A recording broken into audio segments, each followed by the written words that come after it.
Somewhere in the vast expanses of the Pacific Ocean, amidst hundreds of small islands scattered across turquoise waters, lies a special corner. This island, surrounded by an endless maritime horizon, had been home to a small community of people living in harmony with nature for centuries. There were no noisy cities, no metropolitan bustle, no skyscrapers silencing the voice of the wind. Only the boundless sea, fresh salty air, the rustle of waves, and a slow-paced rhythm of life filled with simple yet heartfelt joys. The local inhabitants engage in agriculture, growing rice and vegetables, fishing in the rich waters, and savoring the tranquility offered by this secluded land. The island was their sanctuary, their little paradise, where time flowed slowly and nature generously shared its gifts. But one day, this peaceful haven came under threat. It all began quietly, almost imperceptibly, like a whisper in the night that no one took seriously. At first, there were just fleeting shadows in the grass or a faint rustling in the barns. No one could say for certain where they had come from, perhaps carried by the wind from distant lands, or maybe they had always lurked in the shadows, biding their time.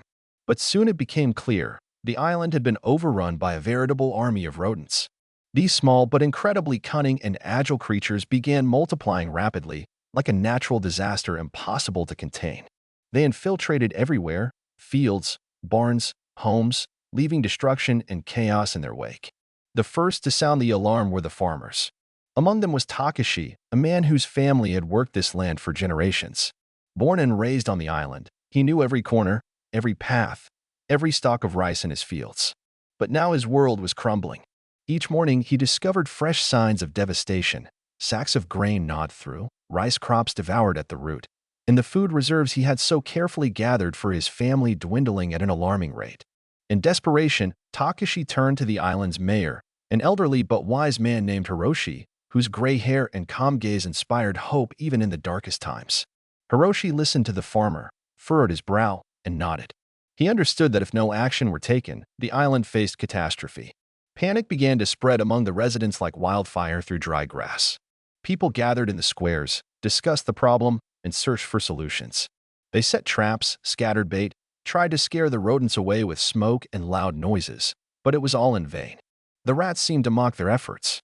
They grew bolder, more numerous, and the damage they inflicted reached catastrophic proportions. Fields that had recently been green and teeming with life turned into wastelands. Barns emptied out, and children cried from hunger. The island, their home for centuries, now seemed doomed. One evening, Hiroshi called all the residents to a large meeting. His voice, though soft, carried unwavering resolve. "We cannot defeat them with our own strength," he said, gazing into their anxious faces. "We need an ally, their natural enemy." At that moment, no one grasped his meaning, but soon the mayor unveiled his plan. They would bring thousands of cats to the island. It was a bold, almost mad decision, but there was no alternative. The residents exchanged doubtful glances. How could these small, furry creatures stand against an army of rodents? Yet there was no choice, and soon ships laden with cats from every corner of Japan set sail for the island.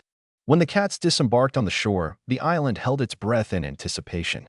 There were many of them: black, ginger, white, tabby, with gleaming eyes and sharp claws.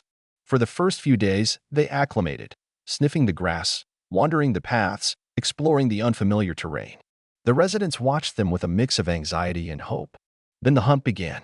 The cats, guided by their ancient instincts, transformed into true predators.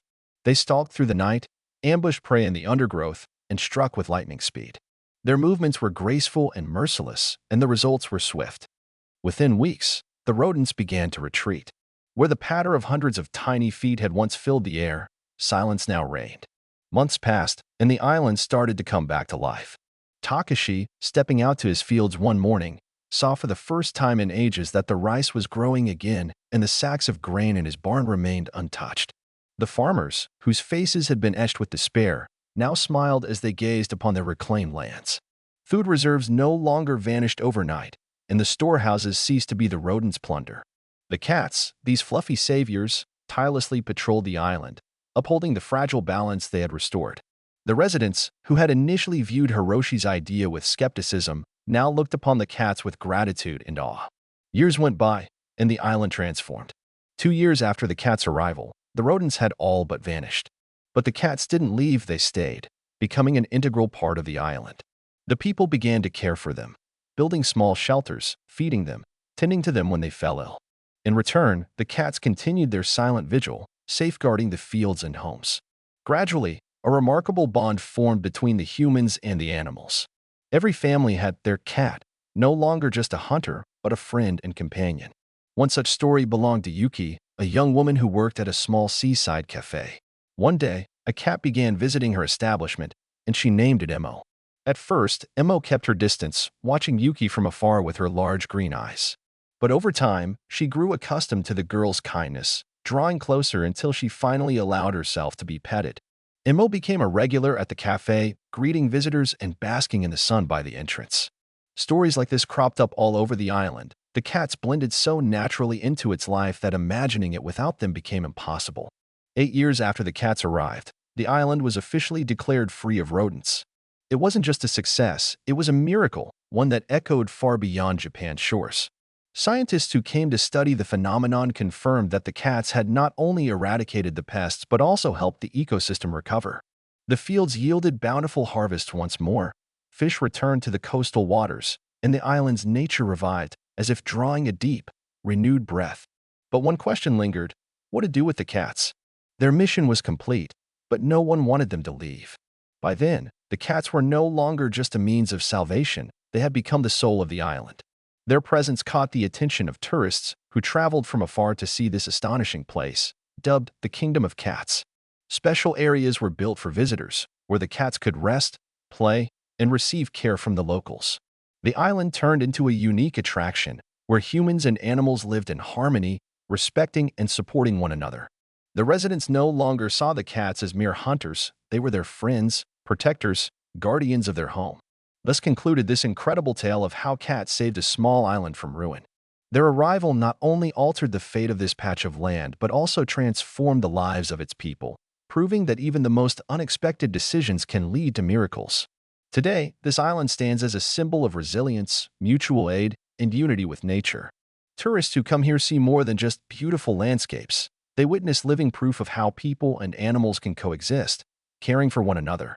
And the cats, these fluffy guardians, will forever remain a part of this land, its legend, and its heart.